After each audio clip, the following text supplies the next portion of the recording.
A 7-year-old girl had been asking for help for 6 months. In perfect, fluent American Sign Language. She'd told her teacher, told her doctor, told 4 different social workers. Every single time, adults smiled, nodded, and did nothing, because not one of them bothered to get an interpreter.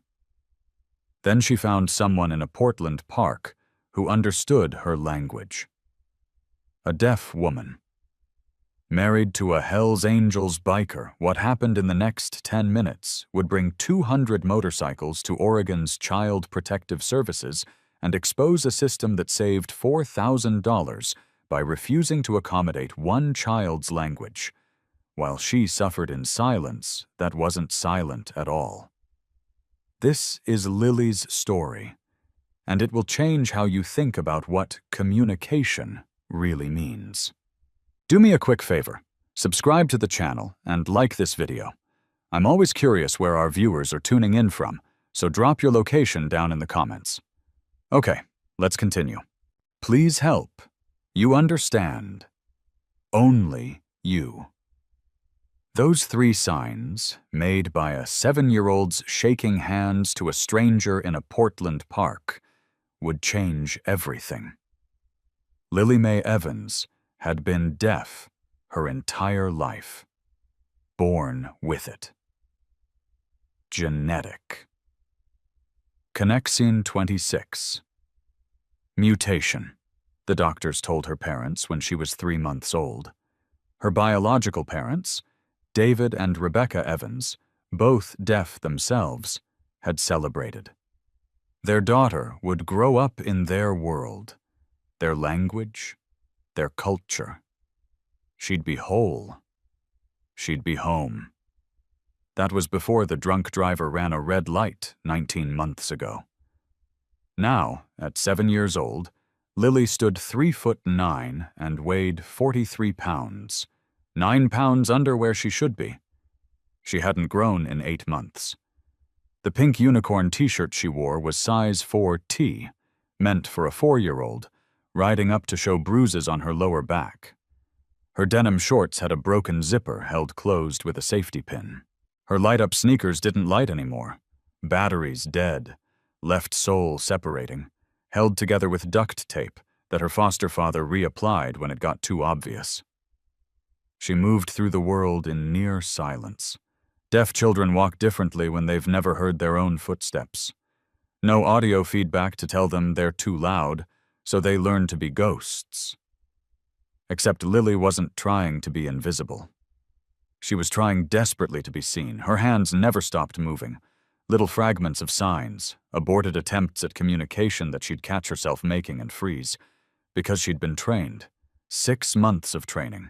Sign language equals pain. The cigarette burn on her left forearm was 3 weeks old, circular, the size of a Marlboro Red. Healing, but permanent. The split lip was 11 days old. Healed over now, just a thin scar on the left side where her foster father had backhanded her for signing at the dinner table. The bruise on her right arm was 7 days old, purple fading to green, showing the perfect impression of a thumb and 4 fingers where he'd grabbed and yanked her away from the CPS caseworker she'd been trying to tell. That caseworker, Brenda Mills, 53, 17 years of experience, managing 34 kids on a caseload meant for 18, had smiled at Lily's animated gestures and written in her file that the child seemed happy and well-adjusted. Brenda didn't speak sign language, hadn't requested an interpreter, didn't recognize that Lily had been forming perfect ASL sentences. He hurts me. He burns me. Please take me away.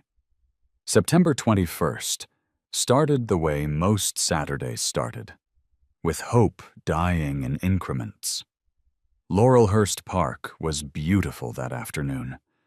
71 degrees, sunny, families everywhere.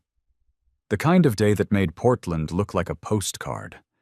Southeast Oak Street ran along one edge, trees just beginning to turn autumn colors, Duck Pond reflecting blue sky.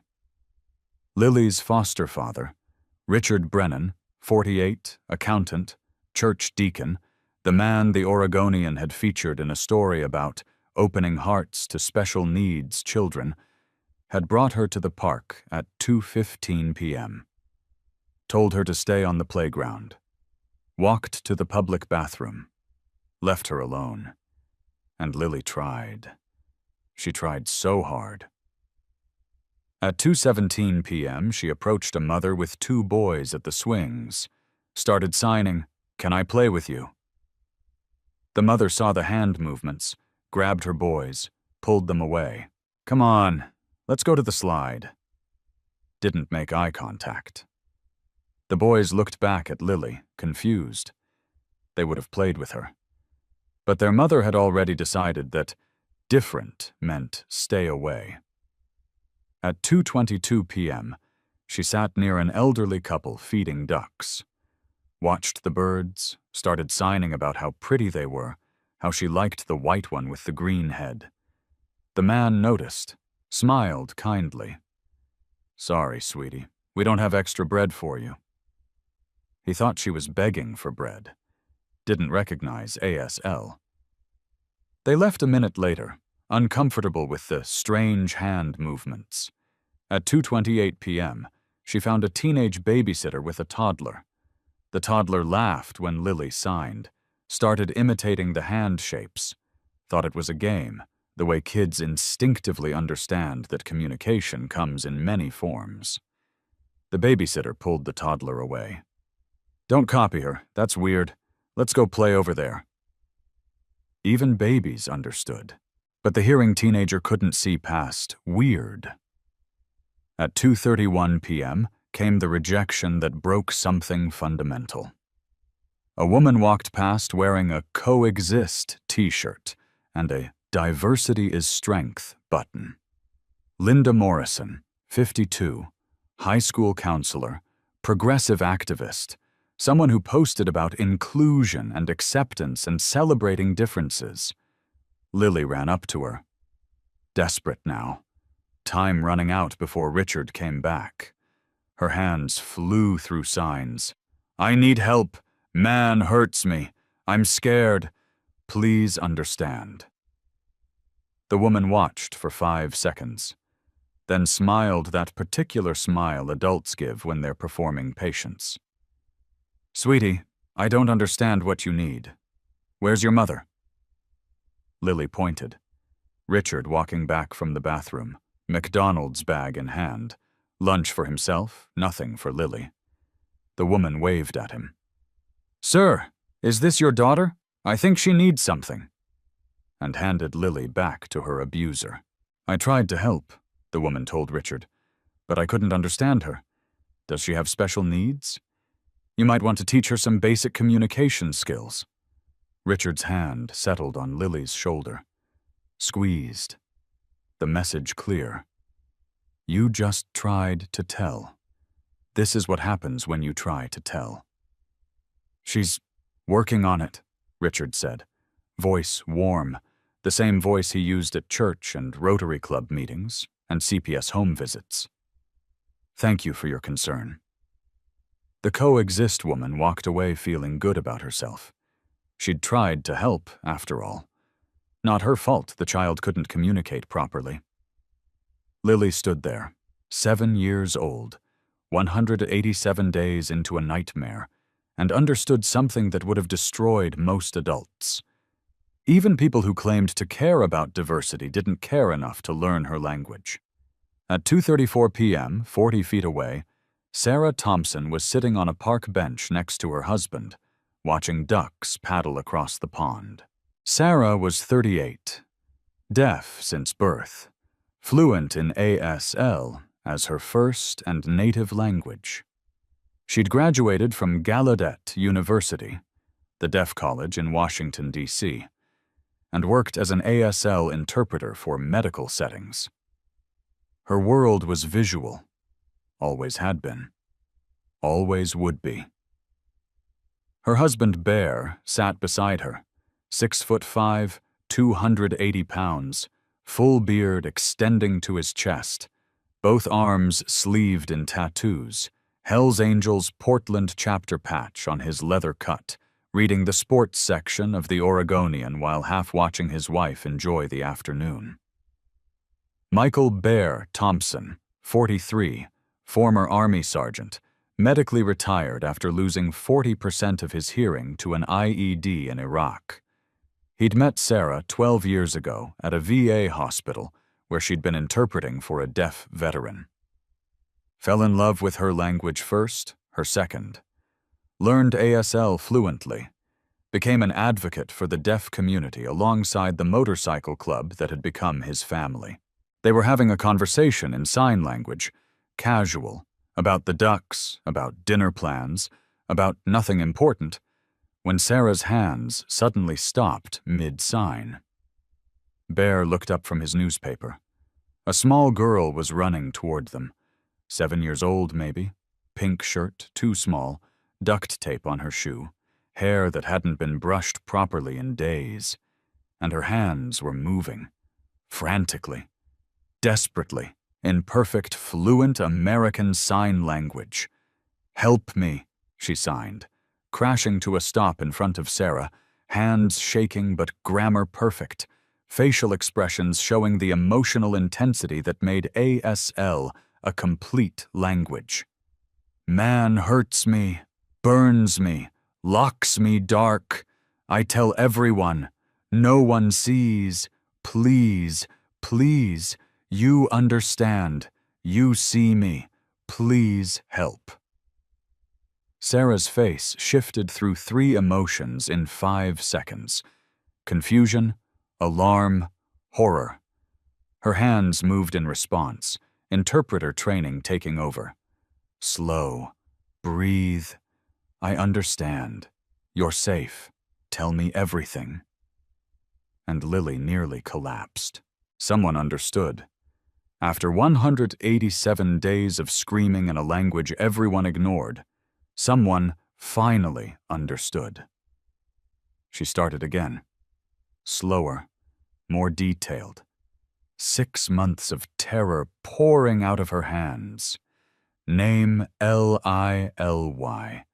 Man Foster Dad. He burns. She showed her arm, the circular cigarette scar. He locks me dark room. He says no sign. I sign. He hurts. I tell teacher. She not understand. I tell CPS woman. She not understand. I tell doctor. He not understand. 6 months. No one understands. Only you. Please, help. I'm scared. Sarah's hands never stopped moving. One hand signing to Lily. I understand. Keep telling me. The other hand signing to Bear in simultaneous interpretation. Bear's newspaper dropped. His face went stone cold. Bear.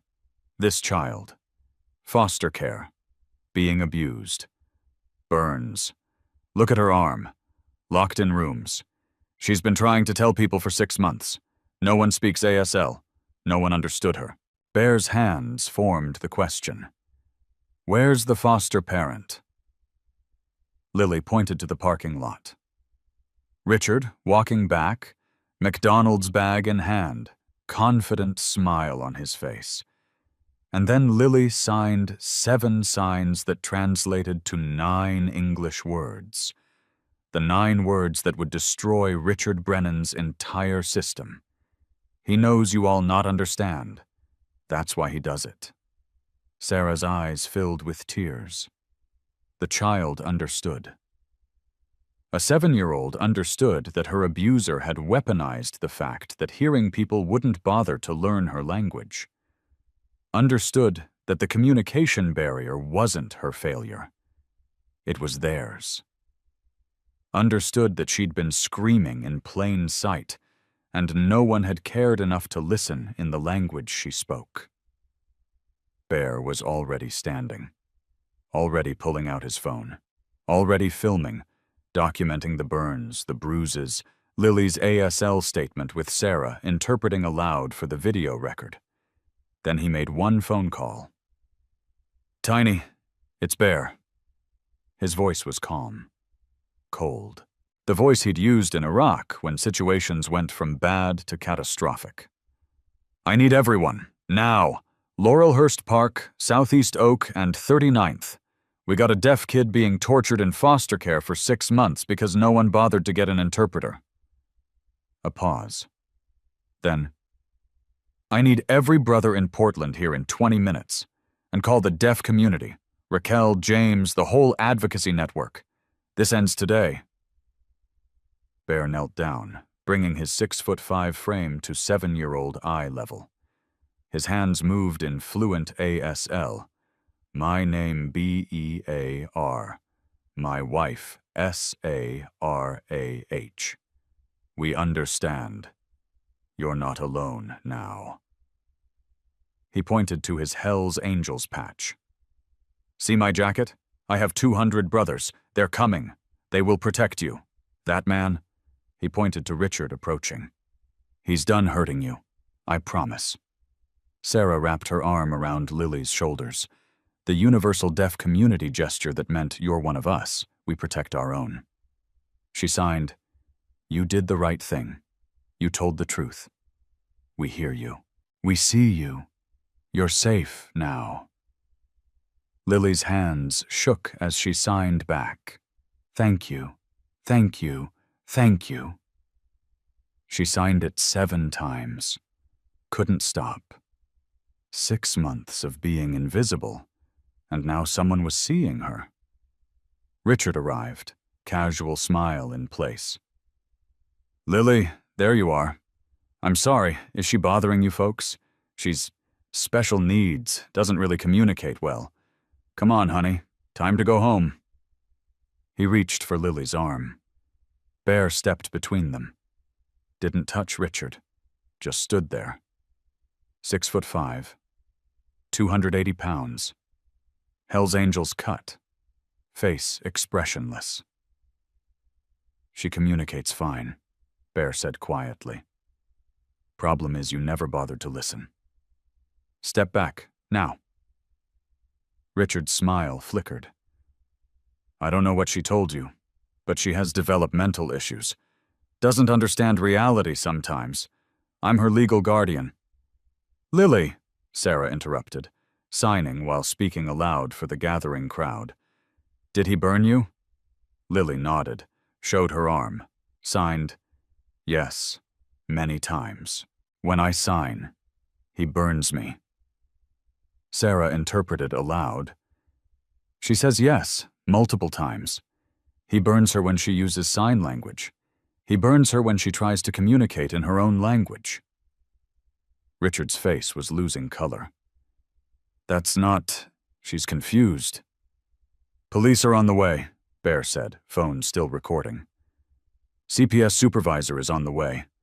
And in about 15 minutes, 200 of my brothers are going to arrive. You're going to stand right there, say nothing, and wait.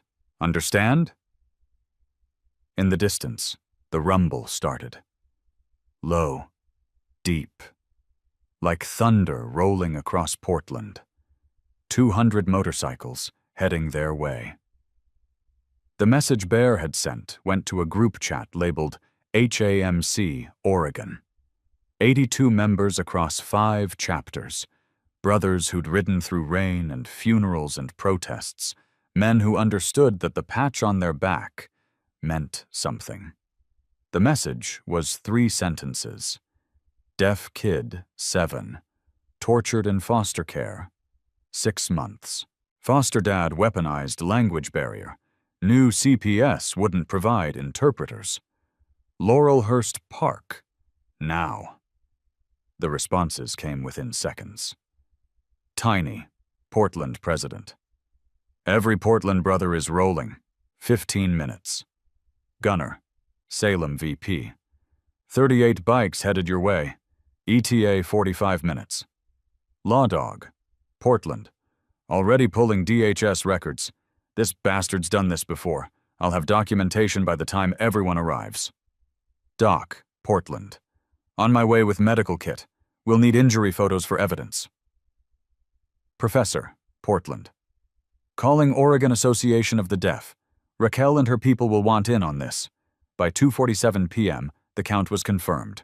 200 Hells Angels, 47 from Portland, 38 from Salem, 41 from Eugene, 33 from Medford, 27 from Bend, 14 independent allies, the largest single-state mobilization since a member's funeral in 2019. But it wasn't just bikers. Professor had made 3 calls. Within 10 minutes, the Deaf Community Network was activating. Raquel Simmons, president of the Oregon Association of the Deaf, had sent one text to her contacts. Deaf child needs us. Laurelhurst Park. Bring cameras. Bring interpreters. Bring everyone. 83. Deaf activists confirmed. They'd arrive alongside the motorcycles. This wasn't just a rescue. This was a coalition. Bear and Sarah kept Lily between them, physical barrier between her and Richard. Other park visitors had noticed. Phones out, recording, crowd forming. Richard stood 15 feet away, calculating. His confident mask was cracking. He was a CPA. He understood numbers. And the numbers weren't adding up in his favor. At 2:52 p.m., 2 Portland police cars pulled into the parking lot. Officers Walsh and Chen, responding to Bear's 911 call about child abuse in progress. Sarah was ready. She'd positioned herself as Lily's interpreter, making sure every word the child signed would be heard. "Officers," Sarah said, "this is Lily Evans, 7 years old, deaf, fluent in American Sign Language. She's been in foster care for 6 months with that man," she pointed to Richard, "and she's been trying to tell people he's been abusing her. No one understood because no one bothered to get an ASL interpreter. I'm interpreting for her now, and she has a lot to say." Officer Walsh knelt down to Lily's level. "Can you tell me what happened, sweetheart?" Lily's hands moved through signs. Sarah interpreted aloud. "He locks me in a dark room at night. He burns me with cigarettes when I use sign language. He hits me when I try to tell people. I told my teacher. I told the CPS lady. I told the doctor. No one understood. He knew no one would understand. That's why he keeps doing it." Officer Chen was already on his radio. "Dispatch, we need CPS emergency response to Laurelhurst Park. Possible 419 juvenile. Immediate removal recommended." And that's when the rumble became a roar. 200 motorcycles, arriving in formation. Portland chapter first, then Salem, Eugene, Medford, Bend, spreading across the park's parking lot in disciplined rows. Engines roaring in unison, then cutting off almost simultaneously. The sudden silence after all that noise felt heavy. Expectant. 200 men dismounted, stood beside their bikes, waiting. Behind them, cars were arriving. 83 deaf community members, some signing to each other, some with Deaf Pride shirts, some carrying signs already made. Communication is a human right, and ASL is a language, and Lily, we hear you. Richard Brennan looked at the crowd.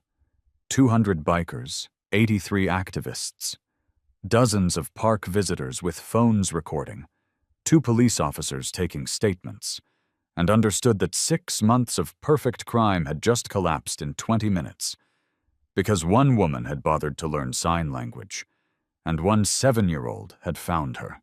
Now, you might be thinking, 200 Hells Angels showing up at a public park where a child has been abused, and your mind probably goes to chaos. Yelling, threats, maybe fists, the kind of scene that makes the evening news for all the wrong reasons. And maybe 20 years ago, that's exactly what would have happened. But these weren't young men looking to prove something. These were fathers, grandfathers, veterans who'd learned that real power doesn't come from volume. It comes from presence, discipline, and documentation that can't be ignored. Marcus "Tiny" Williams stepped forward first. 59 years old, 6'7", 280 pounds. Portland chapter president for 11 years, Vietnam veteran, beard going gray. He'd lost his daughter at age 8 to leukemia back in 2003. For 23 years, he'd carried that grief. And for 23 years, he'd been looking for ways to protect little girls he couldn't save in time. Behind him, 199 brothers stood in silent rows, not moving, not shouting, simply present. Beside them, 83 deaf community activists, some signing to each other, some holding professionally made signs. They'd clearly done this before. Some with interpretation vests showing they were certified ASL interpreters, ready to document everything. The visual was striking. Leather cuts and deaf pride shirts, beards and rainbow lanyards, Harley-Davidsons and hybrid cars, an alliance that looked impossible on paper but made perfect sense in practice. Officer Walsh surveyed the crowd, then looked at Bear. "This an official club action?"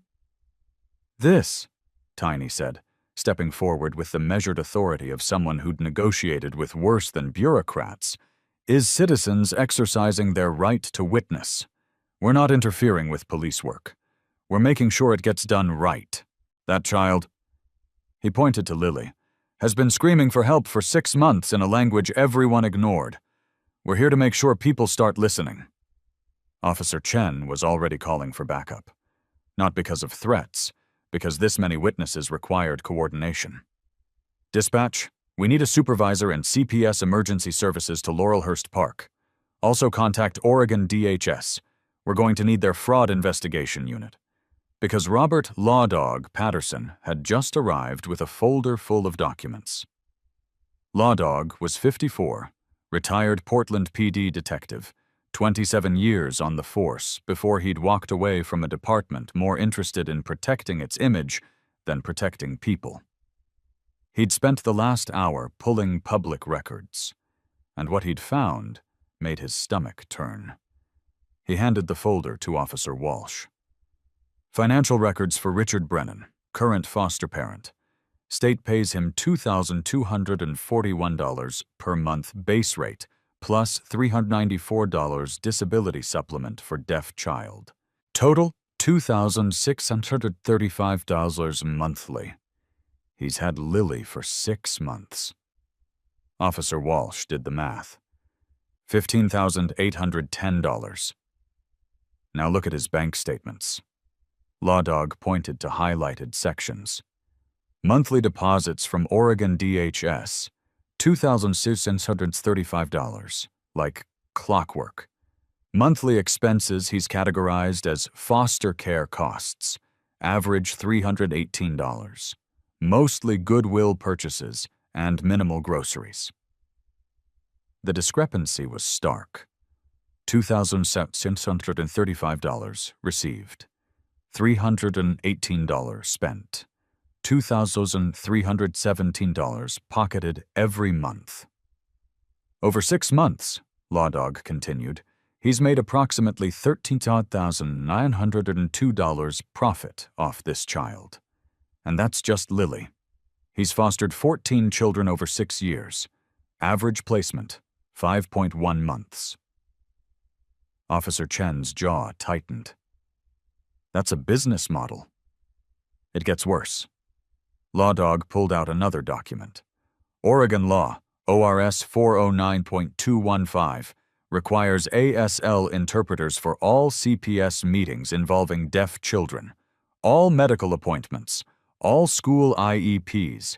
It's not optional, it's mandated. He showed the service logs. Interpreter requests for Lily Evans over 6 months, 0. Interpreter services used, 0. State saves $340s per session. 2 sessions monthly standard protocol means Lily should have had 12 interpreter sessions. State saved 4,080. Sarah, who'd been listening while keeping Lily close, signed something sharp and angry to Bear. Bear translated aloud. My wife wants everyone to know.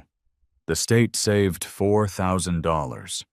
Cost of that savings, 1 child tortured for 187 days because no one would spend $340 to hear her screaming. The crowd of activists started signing, hands waving in the air, the deaf community's version of applause. But this wasn't celebration. This was validation.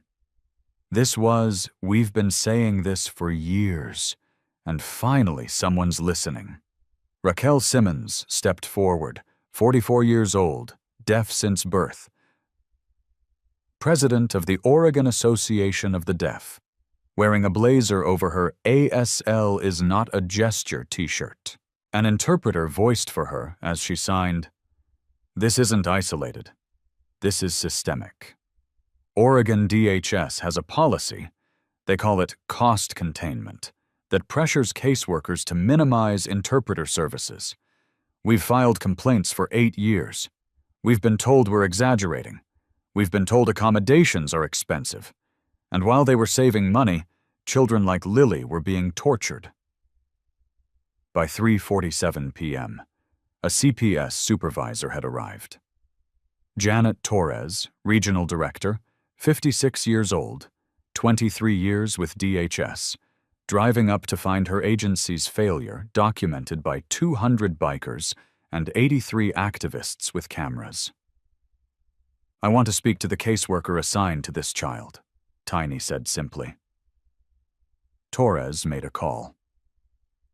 15 minutes later, Brenda Mills arrived, looking confused and increasingly terrified as she comprehended the scene. Brenda K. Mills, 53 years old, 17 years as a CPS caseworker, currently managing 34 children on a caseload designed for 18. She'd been drowning for years, and she'd made choices.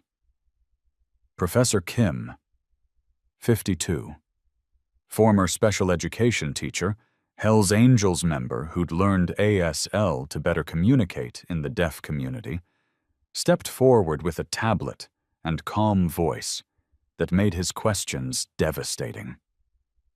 Ms. Mills, you're Lily Evans's assigned caseworker. Is that correct? Brenda nodded, hands already shaking. How many home visits have you conducted over the past 6 months? 3. April, June, and August. Her voice was barely audible. During those visits, did Lily attempt to communicate with you? Brenda's voice cracked. She was very animated with her hands. I noted that in my reports. Did you recognize that she was using American Sign Language? Silence. Then, I thought they were gestures. I thought she was just moving her hands. Sarah made a sharp sign. The interpreter voiced, she thought ASL was just moving hands, like we're not using a complete language with grammar and syntax and literature and history. Professor continued, voice still calm. Did you request an interpreter for any of those 3 visits? No. Why not? Brenda's hands were shaking so hard she had to clasp them together. When she spoke, her voice broke on every 3rd word. My supervisor sent a memo. June. Said we were over budget on interpreter services by $47,000. Said to minimize requests.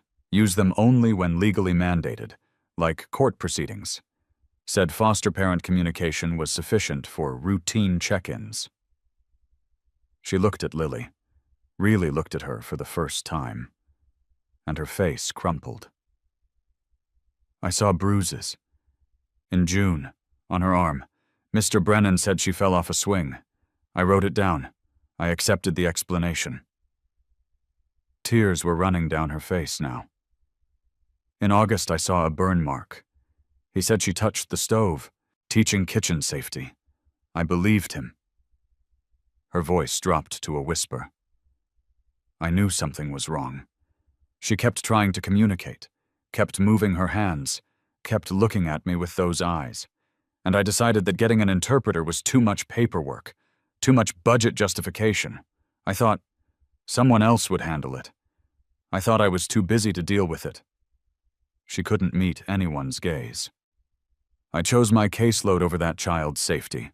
I prioritized my supervisor's budget memo over a 7-year-old being tortured, and I'm going to have to live with that for the rest of my life.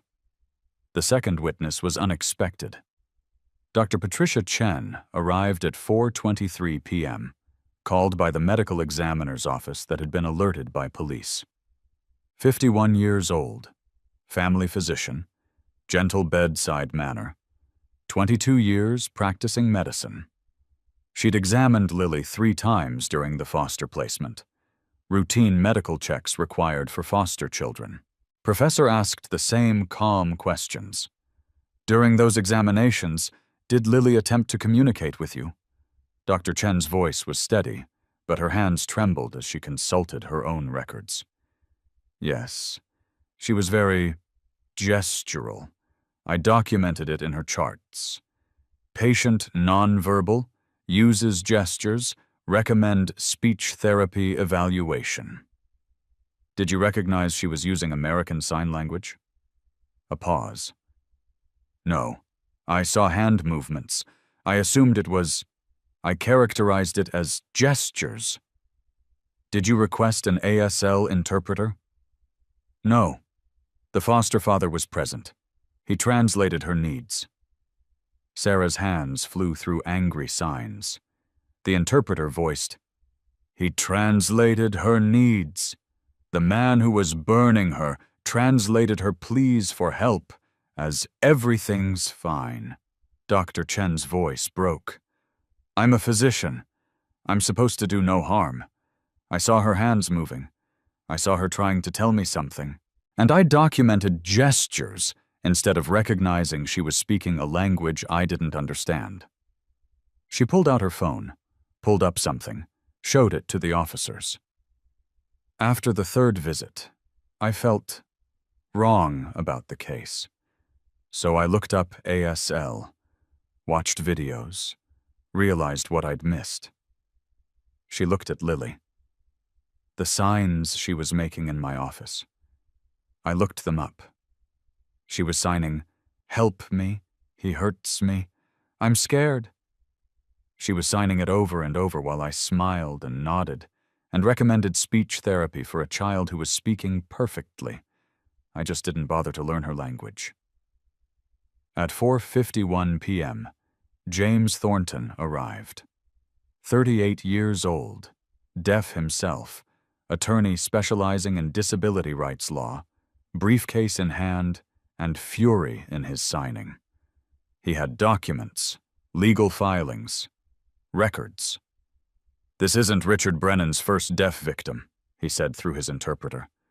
"We've been tracking him for 2 years. He laid out files on the hood of a police car. Marcus Chen, 9 years old, deaf. Placed with Brennan February through August 2022. Removed after school nurse found cigarette burns during routine lice check. Marcus tried to tell what happened, but he had severe language deprivation, couldn't sign well enough to testify clearly. Brennan claimed Marcus self-harmed from trauma. Case ruled unsubstantiated." Second file. Sofia Rodriguez, 5 years old, deaf immigrant from Mexico. Placed with Brennan May through August 2023. Removed after ER visit for broken wrist. Sophia signed to the ER doctor, but the doctor didn't understand. Hospital finally called an interpreter 3 hours later. Sophia disclosed abuse immediately once someone understood her. Brennan claimed cultural misunderstanding about discipline. Case ruled unsubstantiated due to Sophia's age and language confusion. James looked at the gathered crowd, at the cameras, at the officers taking notes. 2 previous deaf victims, both removed after abuse. Both cases unsubstantiated. Both times, Brennan kept his license. Do you see the pattern? He specifically requests deaf children. He knows CPS won't provide interpreters. He knows the communication barrier makes prosecution nearly impossible. This isn't abuse. This is a calculated system. Lawdog added one more piece. I pulled his placement requests over 6 years. 14 total children.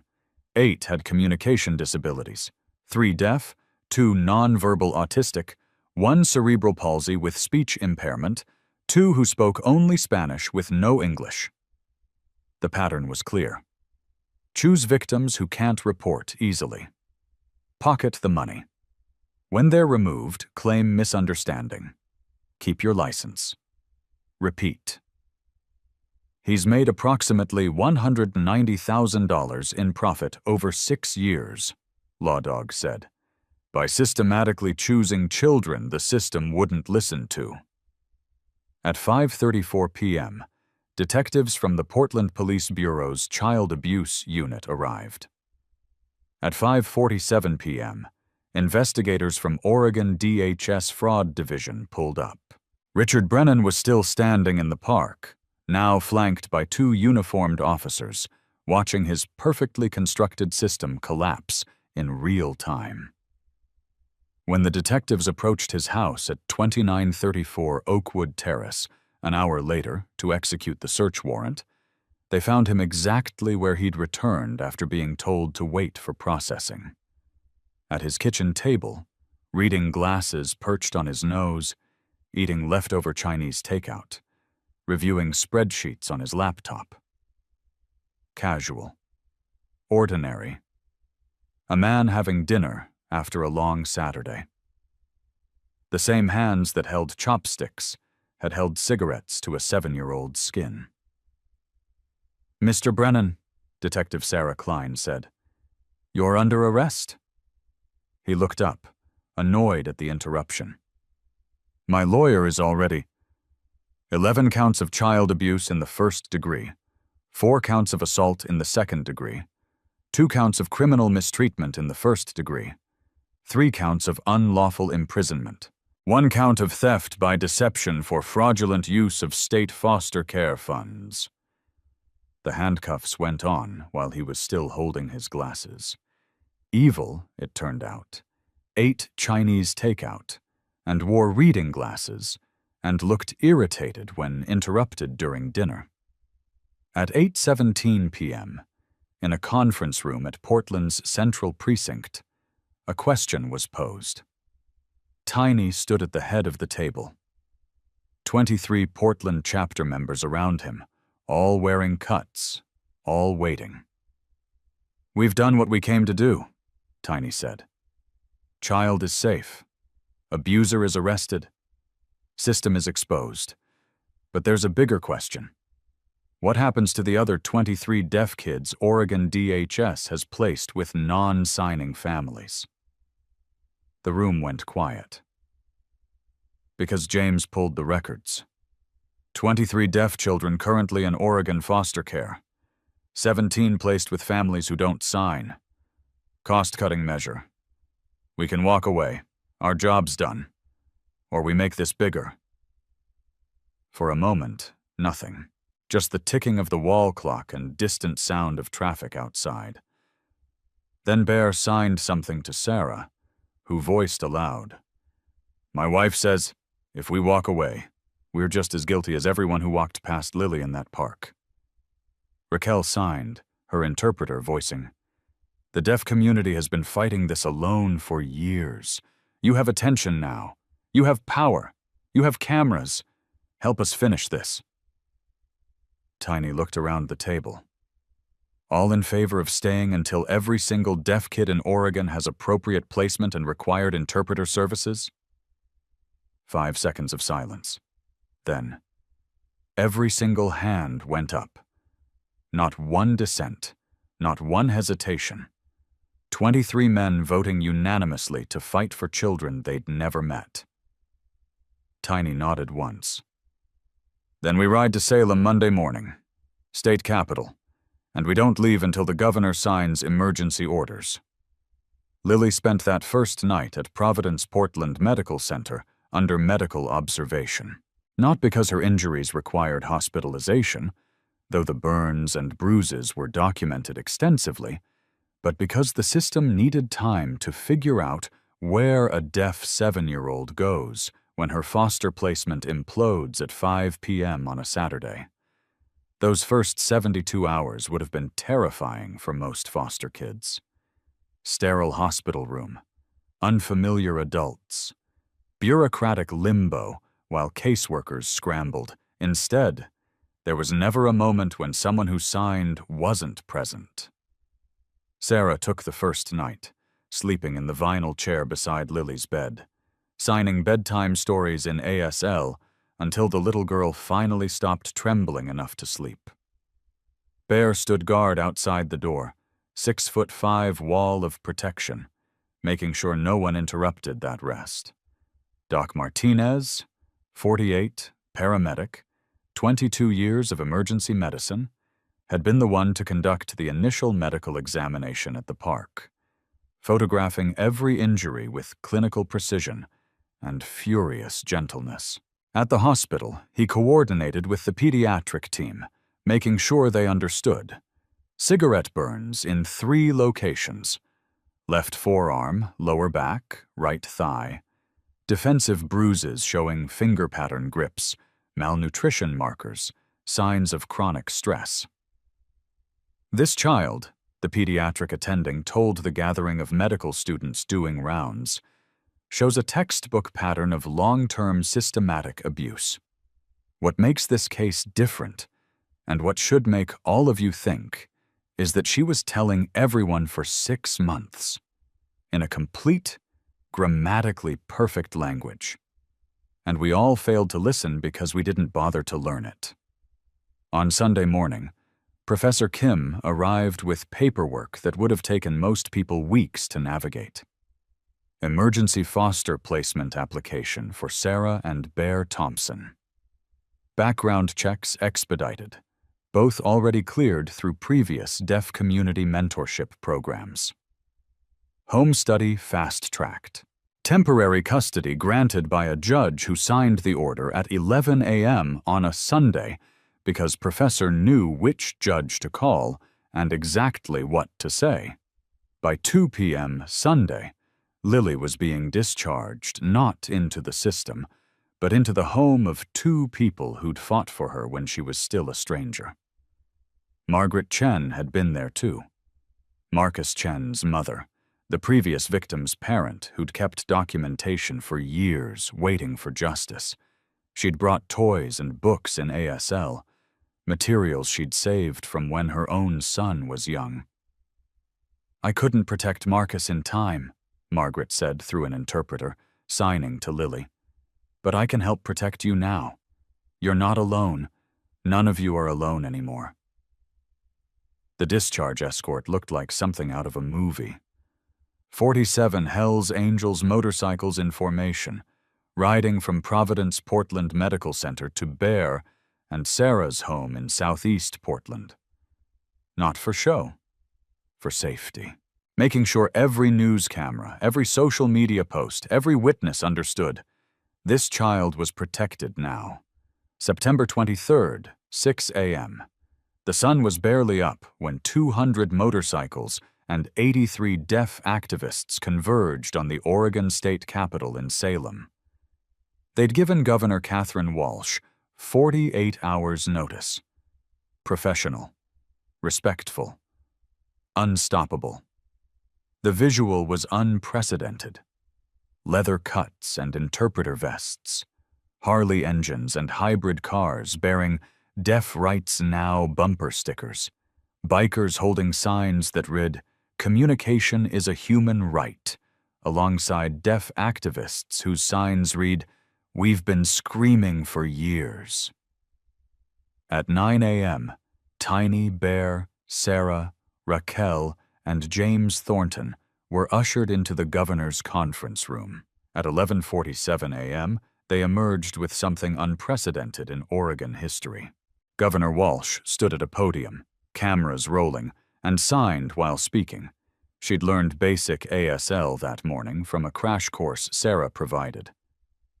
"Effective immediately, I am issuing an emergency executive order. Every single deaf child in Oregon foster care will have a certified ASL interpreter present at every CPS meeting, every medical appointment, every school conference, every court proceeding. No exceptions, no budget excuses. This is not optional accommodation. This is civil rights law we should have been following all along." She continued, voice hardening. "The Oregon Department of Human Services will conduct immediate audits of all current deaf child placements. Any child placed with a non-signing family will be reviewed within 72 hours. Priority will be given to deaf culture-affirming placements. And any caseworker found to have denied interpreter services will face disciplinary action up to and including termination." The crowd erupted, hands waving in deaf applause, engines revving in biker celebration, reporters scrambling for quotes. But the real work was just beginning. Over the next 2 weeks, Oregon DHS conducted emergency reviews of 23 deaf children in foster care. 17 were in non-signing homes. 12 were removed immediately after interpreters were finally provided, and the children disclosed abuse, neglect, or communication deprivation. 3 families stepped up, learning ASL and committing to deaf culture education. 2 children returned to extended family who'd been denied custody earlier due to being deaf themselves. System bias assumed hearing homes were better. 5 more Richard Brennans were identified. Foster parents who'd specifically requested hard-to-communicate children. All 5 lost licenses. 3 faced criminal charges. The financial audit revealed something that made national news. Oregon DHS had saved $847,000 over 5 years by systematically denying interpreter services to deaf, non-English speaking, and non-verbal children in care. The cost of that savings: incalculable trauma to 127 children.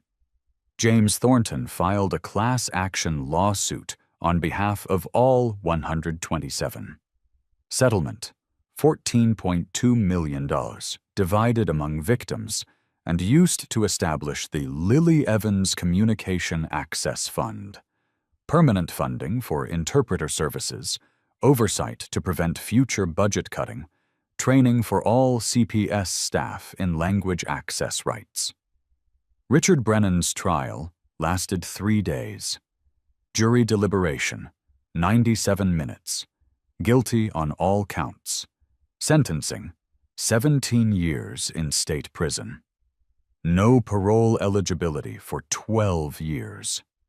Restitution, $89,000 to his victims, $15,948 to Lily for funds pocketed, plus damages. Permanent ban from any work involving vulnerable populations. At sentencing, Lily sat between Sarah and Bear. When the judge asked if she had anything to say, Sarah interpreted as Lily signed, "I'm 7 years old. I'm deaf. I speak American Sign Language. For 6 months, I screamed for help in my language and everyone ignored me. Not because I wasn't loud enough, because they were too lazy to listen. I hope everyone who ignored me remembers me every time they meet someone who communicates differently. I hope they learn to listen." The courtroom went silent. The judge, a 64-year-old woman who'd been on the bench for 19 years, took off her glasses and wiped her eyes. "Young lady," she said, looking at Lily while the court interpreter signed, "you are the bravest person I've ever met. This court failed you. The system failed you. But you never stopped fighting. And because of your courage, 126 other children will be protected. Oregon law is changing because you refused to be silent.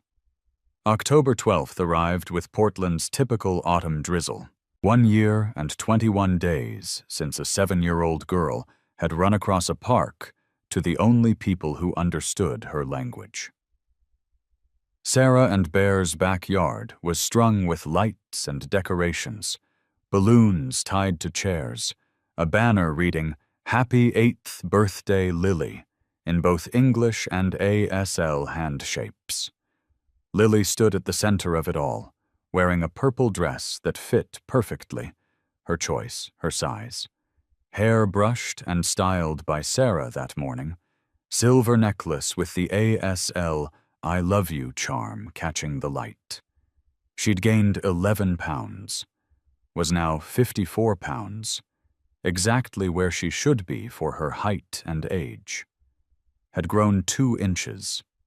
Had started at the Oregon School for the Deaf in January, making friends immediately, thriving in an environment where ASL was the language of instruction and deaf adults were teachers and role models. Around her, 47 Hells Angels members and their families, 83 deaf community friends, her new 3rd-grade classmates. Teachers, advocates. Marcus Chen was there, now 11, thriving in Chattanooga after years of recovery, brought to Portland by his mother specifically for this party. He and Lily signed to each other rapidly, the way kids do when they share a language and a history others can't quite understand. The transformation wasn't just physical, it was in how she moved, head up, shoulders back, hands signing freely without fear or hesitation. It was in her laughter, bright and unreserved. It was in how she ran to hug Bear when he arrived with the cake. Chocolate, her request. How she signed jokes with Sarah. How she belonged. At 3 p.m., Tiny stood and signed. He'd been learning for a year now, still slow but determined. The interpreter voiced, "Lily, when we met you a year ago, you taught all of us something we should have already known, that being brave isn't about being fearless. It's about refusing to give up even when everyone around you has given up on you. You're the reason Oregon has new laws. You're the reason 22 other kids got safe homes. You're the reason this old biker learned to sign." He pulled out a small box, opened it. Inside, a custom-made patch. Not a Hells Angels patch. Something new. It showed hands forming the ASL sign for courage and text reading, "Honorary Road Protector, Lily Evans, 2024. "You protected yourself when no one else would," Tiny signed slowly, carefully. "That makes you one of us." Lily clutched the patch, then signed something that Sarah interpreted. "I want to give something too." She went inside, came back with Mr. Hoppy, the stuffed rabbit with the missing eye, the only possession from her biological parents, the friend who'd kept her company through 187 nights of darkness. She handed him to Professor Kim. Signed, "Give him to another deaf foster kid, someone who needs him like I needed him. Tell them, someone is coming, someone will understand. Don't give up." There wasn't a dry eye in the backyard. Grown bikers wiping tears into their beards, deaf activists signing furiously to each other in emotional responses, Professor accepting the rabbit like it was made of gold. "I'll make sure," Professor signed back, "that Mr. Hoppy protects someone who needs protecting. Just like you did. Just like we all should." But here's the thing about Lily and Bear and Sarah's story. It's not actually about one rescue or one villain or even one broken system. It's about the moment we decide that someone else's language is worth learning. See, everyone in that park saw Lily. The mother with 2 boys saw her hands moving. The elderly couple feeding ducks saw her approach. The teenage babysitter saw her signing. The coexist woman saw her desperate communication. They saw. They chose not to understand. And here's what I need you to understand. American Sign Language isn't gestures. It isn't hand-waving. It's a complete language with grammar, syntax, literature, poetry, jokes, idioms, regional dialects. It has a culture and a history and a community. When you dismiss it as just gestures, you're not just missing communication, you're erasing an entire culture. Lily wasn't failing to communicate. Everyone around her was failing to accommodate. For 187 days, she screamed in perfect fluent ASL, while teachers documented animated movements, doctors noted non-verbal gestures, and social workers smiled at her hand-waving. For 187 days, her abuser weaponized society's laziness. Because Richard Brennan understood something most people don't want to admit, refusing to accommodate is its own form of violence. When you see someone communicating in ASL and you shrug it off, when you say, "I don't understand," instead of, "Let me get an interpreter," you're not neutral. You're choosing ignorance. And that choice has consequences. There are children right now. Deaf children. Non-verbal autistic children. Children who speak languages you don't. Trying to tell you they need help. They're communicating clearly in their own languages. The question isn't whether they're loud enough. It's whether you're willing to listen differently. 47 incident reports buried. $4,080 saved by refusing interpreter services. 187 days of torture that could have ended on day 1 if one person had called one interpreter. But 200 bikers and 83 deaf activists showed up not because they were uniquely heroic, but because they refused to accept "I don't understand" as an excuse to stop trying. So here's what I'm asking you. Learn the basics. You don't need to be fluent in ASL to recognize when someone is using it. Learn the alphabet. Learn help, hurt, scared, please. 5 minutes on YouTube could save a life. Demand accommodation. But when you see a deaf person in a medical setting, government office, school, ask if they need an interpreter. Don't assume hearing people can translate for them. Would you ask a Spanish speaker's English-speaking friend to translate sensitive medical information? No. Same principle. Check your assumptions. Deaf doesn't mean less intelligent. Nonverbal doesn't mean non-communicative. Different language doesn't mean no language. When you meet someone who communicates differently, the barrier isn't theirs to overcome. It's yours to accommodate. Hold institutions accountable. Schools, hospitals, government agencies, they're required by law to provide interpreters. When they refuse, they're breaking civil rights law. Report it. Document it. Demand compliance. Lily survived because Sarah made a choice 12 years ago to marry a biker and teach him her language. Because Bear made a choice to become fluent instead of expecting his wife to adapt to his hearing world. Because 200 men made a choice to show up for a child who wasn't their responsibility but became their fight. But Lily almost didn't survive. 6 months is a long time when you're 7 years old and everyone is ignoring your screaming. The system told us Lily's silence was her disability. The truth is, the system's refusal to listen was the real disability. And there are more Lilies. Right now, in your city, in your school district, maybe in your neighborhood.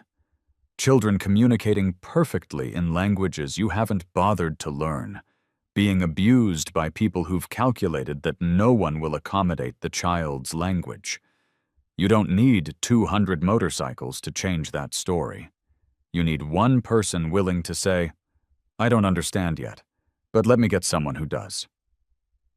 If this story moved you, subscribe to Night of the Road and share it with someone who works with children. Teachers, doctors, social workers, coaches. Comment below. What language or communication style have you learned to better connect with someone? Or tell us about someone who took the time to learn yours. There are more stories like Lily's. Stories where the scariest-looking people become the gentlest protectors. Stories that prove accommodation isn't weakness. It's how we build a world where every child can be heard. Hit subscribe. Share this video. And the next time you see someone communicating in a way you don't understand, don't walk past. Don't smile and dismiss it. Ask, "Do you need an interpreter?" Those 5 words could save a life. Because warriors protect each other. And that includes learning each other's languages. The October drizzle that had threatened all afternoon finally broke into sunshine, just as Lily's birthday party wound down. The backyard of Sarah and Bear's home glowed golden in late afternoon light, reflecting off puddles and motorcycle chrome. Lily stood with Sarah and Bear, watching Marcus Chen and his mother load into their car for the drive back to the hotel. Her hands moved in the sign she'd learned meant goodbye, but not forever. Sarah signed. "Happy?" Lily's response was immediate. "Happy, safe, home." Then she paused, hands forming one more thought. Heard.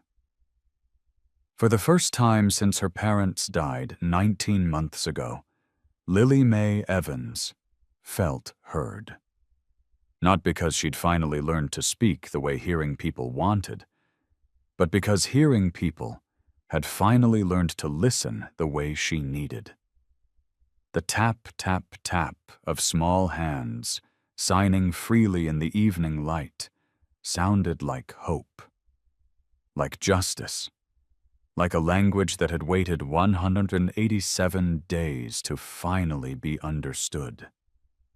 And in a backyard full of bikers and deaf activists, found family and chosen protectors, that language echoed loud enough to change laws, save children, and prove that sometimes the bravest thing you can do is refuse to be silent, even when silence would be easier. Lily would never stop signing, and now finally people would never stop listening.